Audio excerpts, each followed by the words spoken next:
Добро вечер во емисијата 360 степени на Алсат. Еве ја најавата за содржините во вечерашното издание. Брисел е против нови брзи избори.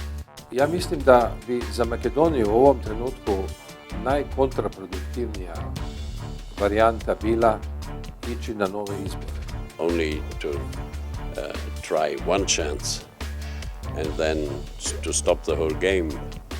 This is quite not normal in my country for sure. 360 степени од седиштето на Европската Унија. Se gruevski shpreson se me zgjedhje eventuale të shpejta mund të rriten numrin e zgjedhësve që vënë të, BDI nuk i përgjigjet as pak zgjedhja as të shpejta, pa as të largëta. Да не брзаме многу кон нови избори, редно е да се продолжи со демократската процедура до нејзиниот крај. Мигрантската рута преку Балканот официјално е затворена, но неофицијално функционира. Ние наидуваме на индивидуалци и групи мигранти кои што значи се обидуваат да го пронајдат својот пат. Шверцерите се повторно на сцена и на цена.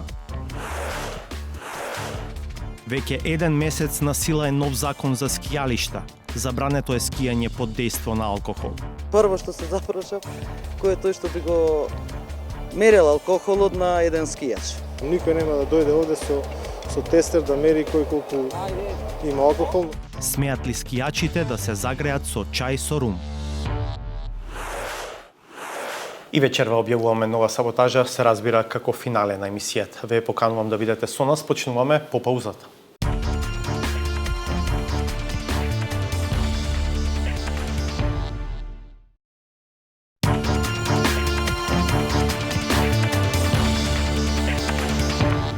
Гледате 360 степени. Председателот Ѓорѓе Иванов најавува дека ќе се консултира со надлежните институции и политичките партии откако Никола Груевски не успеа да обезбеди мнозинство за нова влада.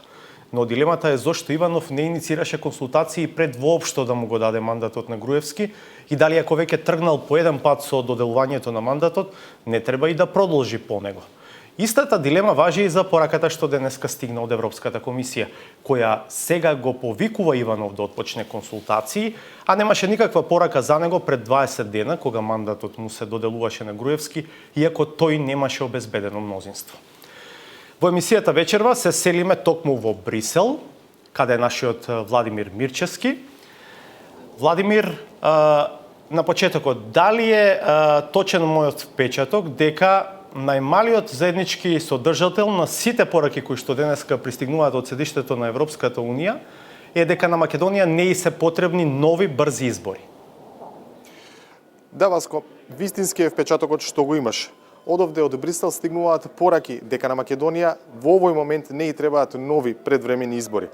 Тоа се пораките кои што ги добив во текот на разговорите исто представници на Европскиот парламент, но исто така е стична и пораката на Европската комисија. Мораме да признаеме дека се попрецизни изјавите на европратениците со кои што денеска разговаравме овде во Брисел, кои што се многу јасни дека Македонија не и требаат предвремени избори, додека пак изјавата на портпаролката на Европската комисија Маја Коцијанчич, која што денеска јавност имаше шанси да ја чуе, индиректно сугерира дека на Македонија нови предвремени избори не и требаат. Да видиме Коцијанчич, па имам и некои прашања поврзани со неа. We indeed noted that no agreement has been reached yet on the formation of a new government, and we therefore call on all political actors in the country, including the president, to act in calm, constructive manner and with all the responsibility to solve the current situation, because, as you know, the country has no time to lose. In this regard, we expect that the President, in line with the Constitution, to pursue urgent open consultations with the political forces in the country and swiftly task a leader with the formation of a government who can find common ground for forming a stable, solid and accountable coalition. As we've said before, such a coalition should be as broad as possible and rally around strong, inclusive, reformist consensus and inter-ethnic cooperation. As you very well know, we expect the future government and all political forces in the country to continue implementing the Persian Agreement and addressing the urgent reform priorities, because all this is vital for further progress of the country on the path of the European integration. And this is something that all the political parties have committed to, and this is what citizens are asking for. Владимир, изјавата на Коцијанчич отвора неколку дилеми. Прво, зашто Брисел не излезе со ваква препорака до Иванов за консултации пред тој да му го даде мандатот на Груевски? И второ, што точно Брисел подразбира под оваа фраза дека новата влада треба да биде што е можно поширока? Точно така, Васко, овие две прашања навистина не се до крај прецизирани од изјавата на Маја Коцијанчич. Затоа, бидејќи сме овде во Брисел, пробавме да стапиме во контакт директно со неа и испратиме дури мејл со прашања да ни разјасни зошто Брисел не го праша или не му порача на Иванов порано да ги направи овие консултации пред да му го даде воопшто мандатот на Никола Груевски и што значи под терминот што е можно поширока влада. Меѓутоа, за жал, не успеавме да добиеме какви било повратна информација од Коцијанчич или пак некакво појаснување во која насока дала незината изјава.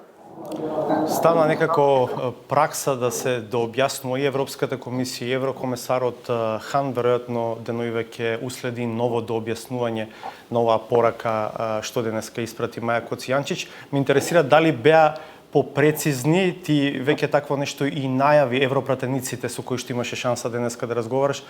Еден од нив беше известувачот за Македонија во Европскиот парламент, словенецот Иво Вајгал. Да, токму така, Васко, веќе спомнав на почетокот, европратениците беа многу попрецизни, беа многу појасни. Прв со кој што разговарав Иво Вајгал, тој рече дека Македонија мора да се врати на патот на европската интеграција, дека на Македонија треба стабилна влада и дека во овој момент најмалку нешто што и треба, тоа се нови избори. Да го видиме краткиот разговор што го направи со Иво Вајгал. Треба наставити са по путу кој ќе стабилизирати Македонiju, кој ќе обезбедити Македонiji да настави на свом европском путу. Има доста могуćih сценарија, очигледно, унутар тога што дозвољава македонски устав и што дозвољава пракса у демократским парламентарним демократијама. Ja mislim da bi za Makedoniju u ovom trenutku najkontraproduktivnija varijanta bila ići na nove izbore. To bi značilo izložiti zemlju ponovo svim onim podelama zbog kojih smo krenuli u Pržinski sporazum, zbog koga su se aktivirale različite institucije na europskom nivou da pomognu Makedoniji u stabilizaciji, da pomognu na neki način da se unutrašnji politički dijalog uspostavi. Izbori donose neizvesnosti, izbori donose gubljenje snaga, gubljenje vremena i ja mislim da treba iskoristiti sve normalne mogućnosti koje jedno demokratsko društvo i država imaju. I biti i kreativan i odgovoran na tom u donošenju odluke kako dalje. Ako nije uspeo jedan mandatar, treba dati šansu drugome mandataru. I ako ne uspe jedna opcija, onda treba dati priliku drugoj opciji. Tako to biva u normalnim demokratskim državama. Дали денешниот развој на настаните, политички гледано во Македонија, ги гледате како дополнително комплицирање на кризата или почеток на разврската на кризата? Pa ja mislim da je to već neka nova faza u raščišćavanju stvari. I ja ne vidim da je to u ovom trenutku, to sigurno nije produbljavanje krize. U ovom trenutku to je još uvijek šansa da Makedonija ide dalje. I da ide dalje na osnovu demokratskog i ustavnog sporazuma za kojim će sigurno stati i evropske institucije. Ова беше Иво Вајгал. Владимир, ти имаше шанса да разговараш и со германскиот европратеник Кнут Флекенштајн и тој заедно со Вајгел и Едуард Кукан е дел од таа тројка европратеници кои што одблиску го следат и го олеснуваат политичкиот процес во Македонија. Што вели германецот Флекенштајн? Флекенштајн даде објаснување преку примерот на неговата земја, каде што мандатот се доделува на вториот политичар, на втората опција која што е во можност да обезбеди мнозинство, и според него играта не може да заврши само со исцрпување на една опција. Според него мора да се исцрпат сите опции, па дури потоа да се разгледува можноста за избори. This should be in accordance with the constitution of Macedonia, of course. And I cannot tell you how this should be in detail. I can tell you in my country, if one doesn't succeed, the second biggest group would get the chance. Because first, all have to see whether there are coalitions possible with a majority to rule the country, and only if it's really not possible, then you have to think, of course, about new elections. But only to try one chance and then to stop the whole game, this is quite not normal in my country, for sure. In your recent written statement with your two other colleagues and your Commissioner Hahn, you mentioned that Macedonia now needs a stable government, reform-oriented government. Do you think that the option of early elections would just make a new setback for the country who's been in political crisis for almost 2 years? Well, if it's necessary, they have to do so. But on the other hand, we all know that another phase of campaigning for some months means another some month lost for the necessary reforms, lost for a stable government. But if it's necessary, they have to do so. But first, I think they have to try everything to get a stable government. And for the time being, as I'm informed, only one part of these tries are done. Добро, еве го слушнавме и германскиот европратеник Флекенштајн. Уште еднаш да сумираме, главната порака од Брисел е дека на Македонија не и се потребни нови брзи избори, како што сугерира во својата прва реакција ВМРО-ДПМН откако не успеа да обезбеди мнозинство за нова влада. Владимир, благодарам. Во емисијата остануваме на истата тема. За последниот развој на настаните консултиравме двајца интелектуалци, поранешни министри, кои одблиску ги следат и познаваат политичките состојби во Македонија. Денко Малески смета дека не треба да се брза со избори, додека не биде исцрпена целата демократска процедура. Джевдет Хајредини пак вели дека ако Груевски може би и мисли дека со нови избори ќе освои повеќе пратеници, на ДУИ не ја одговараат избори ни сега, ни подоцна. Па сега нашата ситуација е многу специфична и сосема е разбирливо зошто ВМРО-ДПМН се плаши макар и за кратко време да ја испушти власта од своји раце, но демократската процедура мора да се почитува до самиот крај. Се да стане јасно дали е можно да се формира влада, дали било која партија во парламентот и во состојба тоа да го направи, и тоа може да се направи многу едноставно. Председателот не мора да продолжи да вика водачи на партии за да им даде мандат, може едноставно да даде рок во кој што ќе ги повика останатите партии да излезат со предлог за состав на влада, доколку се во состојба да обезбедат мнозинство. Значи, тоа е крајот на таа процедура, но не и прекинување на процедурата сега со повикување на избори. Me vendimin e djeshëm, Krahu, i cili nuk ka qenë peng i VMRO-s, i Sashum Javkovit, i Ungeskit, e humbi betejën. Edhe kjo është një hap jashtëzakonisht pozitiv për vetë partinë Bashkimit Demokratik për Integrim. Interesat e VMRO-s dhe BDI-s nuk janë më konvergjente. Në qoftë ati, nëse Gruevski shpreson se me zgjedhje eventuale të shpejta mund të rritë numrin e zgjedhësve që të BDI-s nuk i përgjigjet as pak zgjedhja as të shpejta, po as të largëta. Se mund të paguajë shumë shtrenjtë. Ajo është krejtësisht e qartë.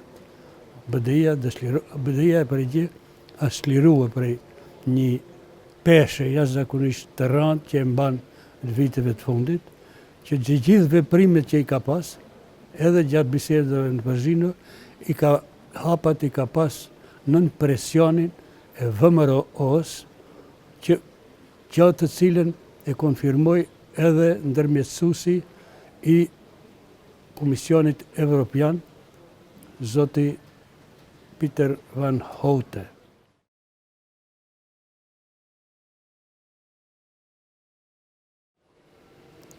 Sipas mendimit tim, Gruevski bashkë me kryetarin e shtetit, të cilin e dim çfarë roli ka luajtur brenda këtyre viteve sa ka qenë kryetar, president, nuk e përjashtoj mundësinë që të përpiqet këto aspekte formale diçka edhe të bëjnë. Mirë po, mendoj se edhe prej sot edhe prej nesër ditëve ardhmit e njerëzit të Maqedonit, po edhe të antarët e VMRO-s, do fillojnë edhe ndryshe një pjesë e madhe të mendojnë se kështu nuk shkon. Maqedoninë vazhdimisht ata ta futin në krizë dhe mendojnë nga ajo të fitojnë vetë. Ndoshta se të horvatën të bëjnë diçka, por nuk do të ketë sukses.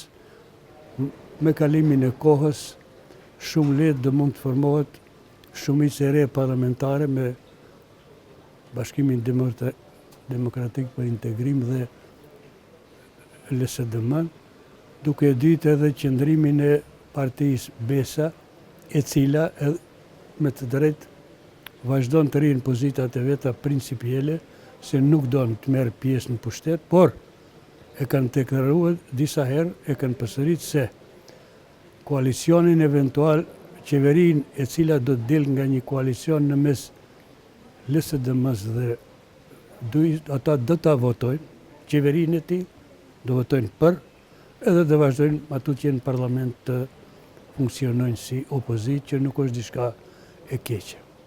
Nuk përjashtohet mundësi si zgjedhja afat shkurte, në varësisht çfarë situatë të krijohet brenda këtyre ditëve, që të formohet përkohësisht edhe një qeveri në fillim e gjerë, por ajo pengesë për atë do jetë vetë VMRO-ja, për shkak se ata që se ngelin në qëndrimin që mos heqin dorë nga Nikola Gruevski, është e pamundur të formohet një koalicion i tillë me praninë e njerëzve të cilët janë të akuzuar edhe të cilët janë bartës të një numri të madh të veprave penale, numër të madh të veprave dhe të veprave të mëdha penale.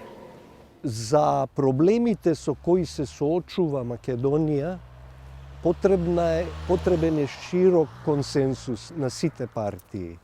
Ако навистина нашата цел е членство во НАТО и во ЕУ и реформи внатрешни демократски, за тоа мора да има согласност од сите партии.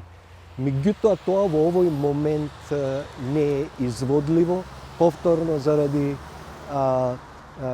личната судбина на раководството на партијата, која сега се обидува практично демократската процедура да ја земе како штит за собствениот обстанок на тамошен. Така што и да се случи сега, ќе биде само еден преоден период. Еден преоден период кој што со време може би ќе произведе соработка на сите партии. Затоа што ние не можеме да произведеме и елементарен демократски систем на контроли взаемни, ако не учествуваат сите партии. Нам ни се потребни сите партии, нам потребно е ВМРО да го контролира СДСМ ако дојде на власт. Бидејќи СДСМ може да стане она што е и ВМРО, нели? Ако има неконтролирана власт како и овие досега. Меѓутоа тоа не е изводливо сега, затоа што мора да се разрешат прашањата кои што ги покрена специјалното јавно обвинителство, да се расчисти таа сцена горе, големата сцена на македонската политика и дури потоа да тргнеме во градење на една нормална демократија. Со анализата на Харедин и Малески ја заокружуваме анализата на политичкиот момент во кој е Македонија. Но овде не завршува емисијата, имаме уште интересни содржини, затоа останете со нас и по паузата. Мигрантската рута преку Балканот официјално е затворена, но неофицијално функционира. Ние наидуваме на индивидуалци и групи мигранти кои што значи се обидуваат да го пронајдат својот пат. Шверцерите се повторно на сцена и на цена. Веќе еден месец на сила е нов закон за скијалишта. Забрането е скијање под дејство на алкохол. Прво што се запрашав, кој е тој што би го мерел алкохолот на еден скијач. Никој нема да дојде овде со тестер да мери кој колку има алкохол. Смеат ли скијачите да се загреат со чај со рум?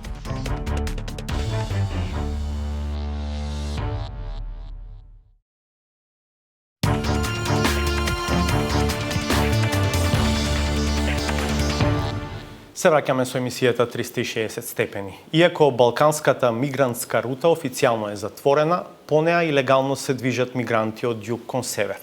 Шверцот повторно цвета. Бевме во пограничната зона со Србија, позната како привремено прибежиште на мигрантите, и еве историјата на колегата Хекура на Кифи. Temperaturat në këtë pjesë janë në minus, por kjo nuk pengon ekipet mobile të Kryqit të Kuq të patrollojnë përreth shatrave që lidhin Maqedoninë me Sërbinë. И во најстудените денови се случува да има. Така да времето за луѓето во движење не е навистина, не значи ништо.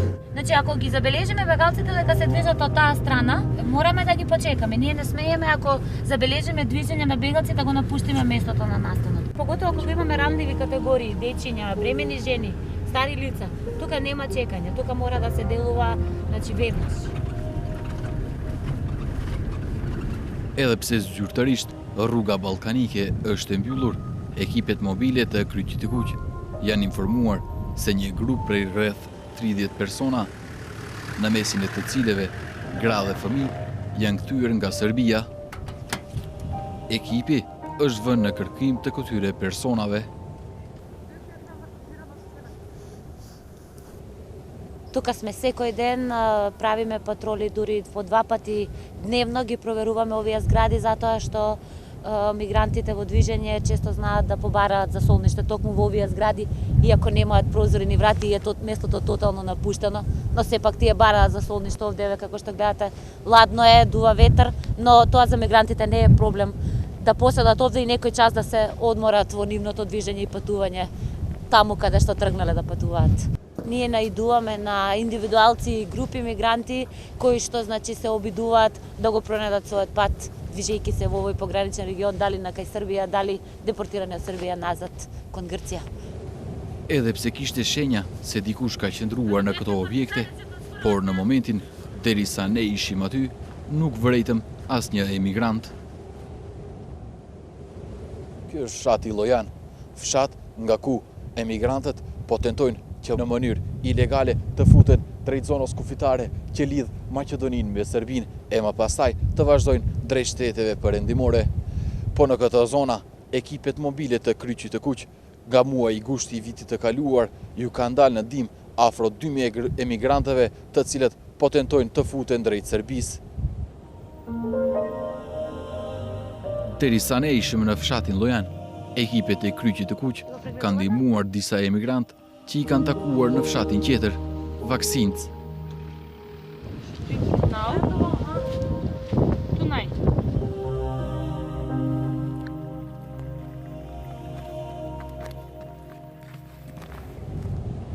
Kamera jonë regjistroi disa emigrantë por të njëjtët nuk deshën që të flasin.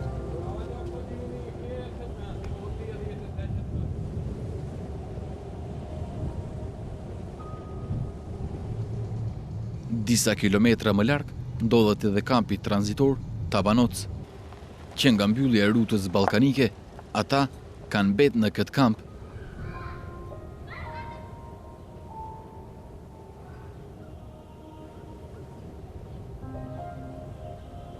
Një emigrant nga Siria, tash 8 muaj, qëndron në këtë kamp.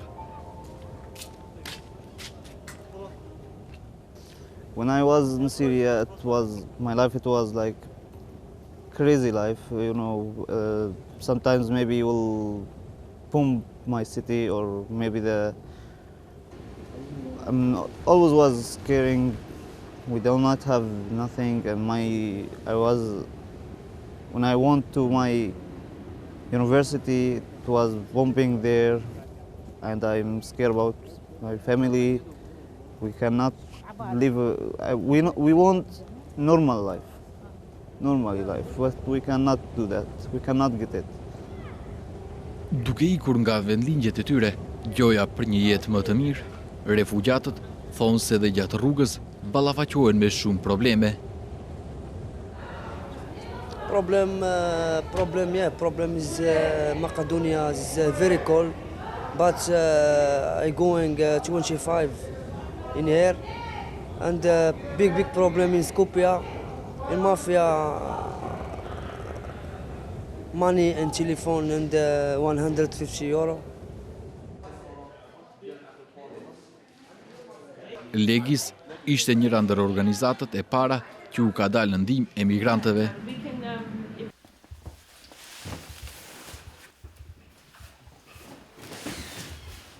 Во март 2016 повторно се активира криумчарите, се активираше илегалното поминување на границата, иако имаме голема ограда ставено и наводно добро обезбедена, сепак тие наоѓаат начин и поминуваат низ Македонија. Kjo është ruta të cilën emigrantët e shfrytëzojnë për të arritur në destinacionin e dëshiruar. Por ndodh që disa prej tyre të kapen nga policia serbe dhe të kthehen mbrapa në Maqedoni. So this route could be for many still a very easy and shorter, and also I would say maybe the smuggling network is also working very effectively or efficiently. So this is how they pick up in or prioritize routes. So that this route has always been a shorter route and easier route compared to many others in the region. Me mbylljen e rrugës ballkanike, ligji për azil ka pësuar ndryshime. Emigrantët të cilët hynë në Maqedoni nga vendet anëtare të NATO-s, Bashkimit Evropian dhe CEFTA-s kanë të drejtë për të kërkuar azil, por jo edhe për të fituar një të tillë. Ndryshimi i këtij ligji përcakton se emigrantët që kanë hyrë nga këto vende duhet të deportohen përsëri në ato shtete. UNHCR has always been advocating towards having to all the countries in Western Europe and the countries in the Balkan route to have a mechanism, to have a system where all those coming to their countries go through a legal asylum procedure. So once you have an efficient, working asylum system in a country, then the chances of people going into the hands of smugglers would be mitigated or would get less and less.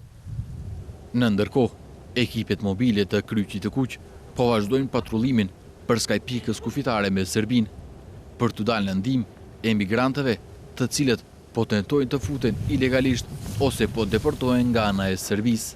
Во ова патека која што се движиме сега, наскоро ќе го видиш тука е него и веќе и граничниот камен е тука. Тоа е наша одредница од прилика каде се наоѓаме. Користиме Google Maps, користиме компас, за да не се доведеме во ситуација да залетаме на другата страна, на српската страна. Овој камен всушност значи до тука.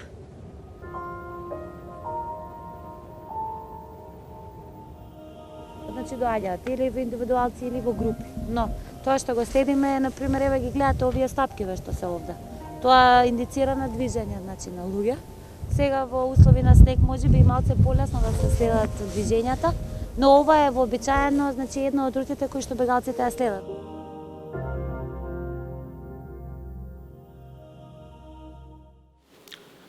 Од 1 јануари на сила е новиот закон за скијалишта. На дел од правилата што ги наметнува законот, дел од скијачите гледаат со иронија. За други пак, ова е добре дојден обид да се стави ред во ски центрите. Нашиот Зоран Јовановски ги има аргументите за и против, и тоа директно од ски патеките во Маврова. Македонија доби закон за скијалишта. Воведени се правила за скијачите.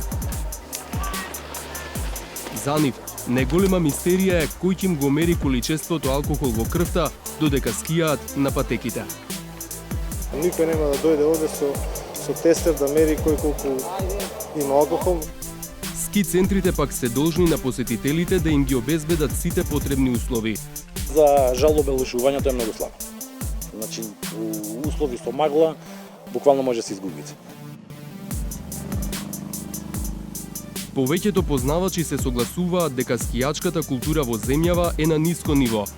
Вината за тоа ја признаваат и надлежните. Не се само виновни скијачите, виновни се и ски центрите. Законот е европски, но како ќе се реализира на македонските патеки? Кога би било сега кој што треба, од страна на скијачкиот центар, мислам дека и скијачите би се однесувале така.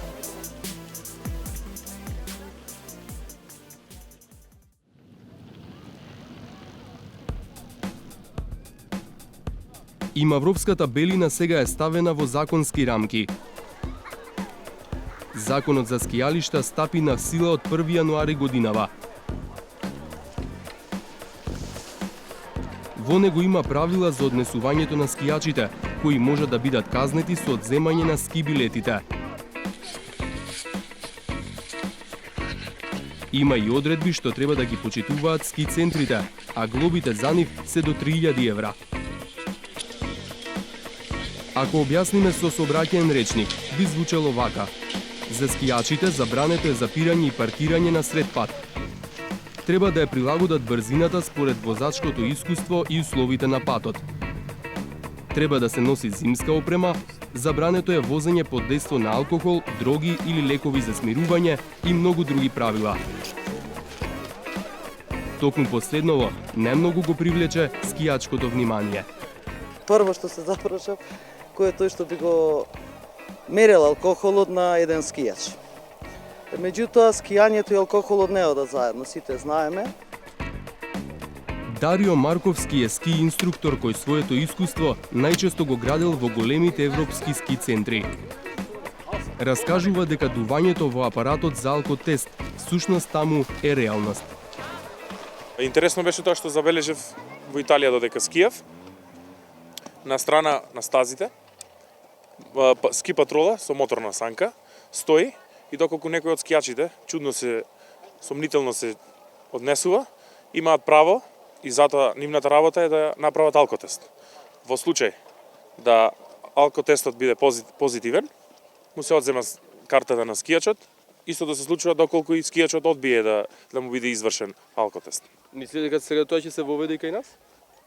За сега мислам дека сме далеко од тоа, ама се надевам дека имаме доволно простор и мислам дека би требало тоа да се случи и кај нас. Скијачите треба да почитуваат правила, но тие истото го бараат и од ски центрите. Всушност, санкциите најчесто се однесуваат на правните лица, доколку не им ги дадат соодветните услови на посетителите. Дојдов овде после 20-30 сантима нос снег. Во 10 часот Цавајле не беше исчистен ни еден паркинг. Преку 100 возила се боревме едно по едно возило да го извадиме од снег за да дојдеме да скијаме. Треба ние да си ги исчистиме колите за да паркираме, за да дојдеме пари да му оставиме. Основни услови, прво безбедносни не постојат на патекиве, а да не зборувам за луксус или не знам одбележани патеки, доле има стаза каде што има провалија, може да се падне, нема еден знак ставено таму. Ски центарот мора да има и соодветно опремени спасувачки и медицински тимови. Во Маврово тврдат дека веќе ја имаат потребната опрема. Значи ги имаме сите средства, значи моторна санка со приколка, значи на терени кај што можеме да пристапиме за да го збринеме повредениот. Имаме ратрак специјален за таа намена, обележан со црвен крст, со све кабински, за исто така да ги згрижиме повредените. За постази имаме и корито, значи за носење на повреден.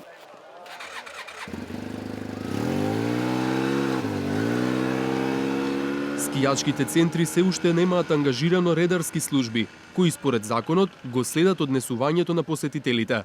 При густа магла не треба да има скијање. Би требало да има ски патроли, кои што би требало да ги контролираат како што има на сите други скијачки терени што се надвор од Македонија. Законот предвидува дека ски инструктор може да биде само лице со соодветна лиценца, но кај нас нема институција што ја издава. Затоа инструкторите одат по неа во соседството, најчесто во Црнагора. Овој закон кога би го споредили со другите земји, мислам дека е доста блиску, но сепак треба некои работи да се сменат, каде што би го направили онака баш како што треба, како што доликува. Затоа што да кажам овој закон е 90% супер, тие 10% се буквално малце и потешко да се следат тие правила, затоа што се буквално нелогички. Инструкторите најчесто подучуваат млади скијачи и велат дека ски културата кај нас е на многу ниско ниво. Љубителите на снежните спортови не се доволно информирани за правилата и новиот закон. Рекламни материјали, секој кој што при картата што би ја добивал, да си може да си прочита, бидејќи не верувам дека тој што сака да скија, дека сите и ќе го прочитаат тој закон. Македонската скијачка гордост, олимпиецот Дарко Дамјановски, на падините на Бистра се подготвува за следните надпреварувања. Смета дека ќе бидат потребни години за нашите скијалишта да заличат на европските. Македонија има доволно средства и има моќ и луѓе кои излегли прошетале.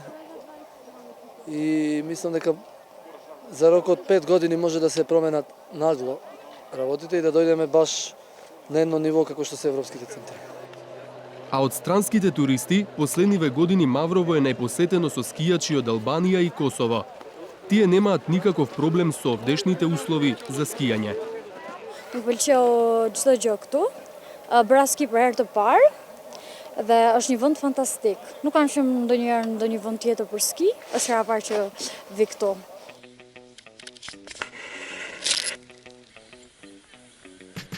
Во очекување на ефектите од законот за скијалиштата, се поставува прашањето: дали тој конечно ќе донесе ред на ски патеките или само дополнителни трошоци за ски центрите и нови забуни за скијачите? Како реализацијата на новиот закон за скијалишта ќе изгледа на терен, ќе можеме да видиме дури следната скијачка сезона. Скијачите и ски центрите имаат период од 6 месеци за да се прилагодат на новите законски одредби. До тогаш сите се согласуваат дека безбедноста треба да биде на прво место, но секој се ужива на снегот на свој начин. Покрај скијачите, опфатени се и сноубордерите и останатите, како што се вели во законот, што се дел од други зимски спортски активности. За нив важат и дополнителни правила. Лицата со сноуборд, покрај останатите мерки, се должни да ги знаат и мерките кои се во согласно со меѓународните спортски активности, правилата на ФИС. Знаеш ли кои се правилата на ФИС? Па не ги знам, јас само рекреативно си бордам и тоа е тоа, не ги знам ни правилата, се надевам дека ќе има време да ги научим. Не е јасно дали законот ги опфаќа и санкачите, но бидејќи и тоа е зимска спортска активност, за да поминат неказнето, веројатно и тие ќе треба да си ги научат меѓународните стандарди. Дали вие како санкач ги знаете меѓународните правила на ФИС? Не. Како ќе санкате според новите правила со вашето детенце? Не ги знам, па така да постарите ќе санкам. Ќе се информирате некако? Да, претходно ќе се информирам следниот пат пред да дојдам, а сега за сега ќе се сештитам како знам и умеам. Во ски центарот Заре Лазаревски во Маврово не се загрижени за реализацијата на законот и глобите. Наспроти жалбите на скијачите, велат дека ќе треба да постават уште информативни табли и да воведат редарска служба. Повеќето од другите одредби од законот, како одбележување на патеките, достапност за сите посетители, навремена обработка на снегот и слично, и досега ги почитувале. Сепак, бараат поддршка и од државата. Не мислам помагање финансиски, него мислам помагање во однос дали ќе биде тоа во инфраструктура, дали ќе биде во тоа во патишта, во паркинзи, значи ние конкретно најсвежо се проблемот со паркинг во Маврово, проблемот со патот во Маврово дали е исчистен. Во законот стои дека работата на ски центрите ќе ја контролираат спортски инспектори. Тие се под надлежност на Агенцијата за млади и спорт, но засега ги има само двајца. Мислам дека тоа допрва треба да се случува, како што имаме ние 6 месеци да се прилагодиме на новиот закон. Предпоставам дека и државата треба да преземе некои чекори. Бидејќи се ние земавме алкохол да се загрееме, Да се нема загрееме. да можеме да скијаме. Мора малку да се загрееме. Да. Кај нас важи традиционалното правило: чашка алкохол за да се загрееш. Предпоставувам дека скијање под дејство на чај со рум нема да биде голем проблем за надлежните. На здравје.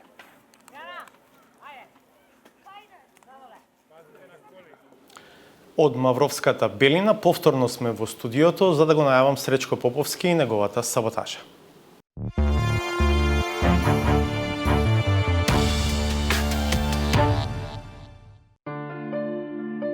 Границата на добриот вкус е одамна помината, дотолку што баш за неа недостига извршна наредба слична како оние на американскиот претседател, со која ќе се подигне висока ограда која конечно ќе ја омеги нормалноста со лудилото. Никако поинаку не би освен да се изгради брана која ќе ја заштитува честноста и професионалноста од поплавата на омраза, раздори, закани, кои ги потикнуваат криминализираните мокници преку скандалозно и тенденциозно медиумско перење на мозоците на обичните граѓани. Абе треба да се уништат скроз, бе брат, Сорос. Цел свет го уништи, камо ли нас. Многу луѓе познавам што се многу алчни, а ги видов на телевизија каде штрекуваат, каде фрлаат бои и така натака. Хитлер е, мислам, светец за него. Оваа пропагандна машинерија на чие штелување може да и позавиди незиниот оригинален творец е таква само затоа што прогонетите не го виткаат трбетот пред раскошот кој им се нуди. Туку отворено зборуваат за една држава која не обезбедува ниту елементарни услови за негово прописно исправање. Одлепени плочки, нефункционални тоалети, тавани кои само што не паднале врз главата на пациентите, вака изгледа единствената физикална терапија во источниот регион, кој со право е позната како хорор оделение. Во таков филм живеат сите оние чии очи се заслепени од власта, па се доведуваат во ситуација да си ги цапаат дури и сопствените трудови, правејќи комедија од највисокиот државен акт, со тврдењето дека влада се прави со 51 пратеник, затоа што 61 за нив не е мнозинство. Во Уставот е јасно наведено дека мандатар потекнува, односно произлегува од партијата, односно партиите што имаат мнозинство пратеници во собранието. Што значи дека не се наведува апсолутно мнозинство, туку се вели мнозинство. Ако сега не успее ВМРО ДПМН да направи влада со едниот представник, ВМРО ДПМН со оглед на праксата може со друг представник. Зад пердето на оваа смешна уставна представа се надзира добро познат лик, во чие име се конструираат ваквите неправни толкувања. Сепак она што е интересно ќе биде да не се избајатат свежите аналитички умови, кои откако без добар брифинг, истата вечер кога му беше донесена политичката пресуда на нивниот ментор, изнесоа став сосема спротивен од оној што нешто подоцна го прокламира партијата, чии позиции ги застапуваат. За жал во Македонија и секоја година имам избори, така е, но оваа година не верувам дека ќе имаме повторни избори. Еве така да кажам дека на граѓаните Република Македонија им треба стабилност и малку мир од избори, така да веруваат дека се почитуваат институциите. Мирно море им треба институциите. сега на Македонија. Тоа мирно море најверојатно ќе го бранува само уште верниот Морнар, кој до крај ќе го слуша капетанот. Кому за зрелото решение за избори треба да му го каже истото што им го кажа и на дипломатите. Во последниот период слушаме реторика и гледаме постапки кои по многу нешта потсетуваат на периодот што мислевме дека е далеку зад нас. И на крајот, колку далеку нештата ќе бидат од нас, зависи од постапките, од неговите. А за нив, ќе нема кој да го аболира. Редовно, интересно и провокативно за крај во нашата емисија. Гледавте 360 степени. Повторно ќе се видиме в петок од 22:30. Пријатно!